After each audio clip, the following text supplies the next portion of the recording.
Equal to அப்படின்ற அந்த black வந்து எக்ஸிக்யூட் ஆகுது. ஓகேவா? ஸோ இந்த பிளாக் ஓகேவா, அது இந்த பிளாக் வந்து எக்ஸிக்யூட் ஆகுது. பாஸ்வேர்ட் நாட் ஃபவுண்ட் அப்படின்ற இந்த பிளாக் வந்து உங்களுக்கு எக்ஸிக்யூட் ஆகுது. ஸோ நெக்ஸ்ட் என்னன்னா,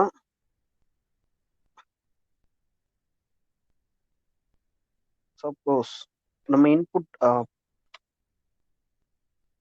ஓகே, ஸோ இதை வந்து கரெக்டாக கொடு ஹேஷ் ஃபைல் வந்து நம்ம கரெக்டாக கொடுப்போம்.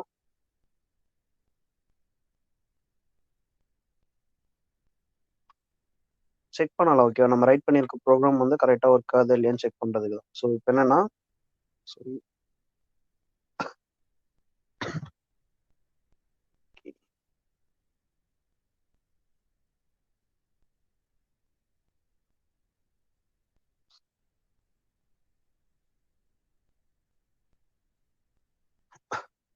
ஓகே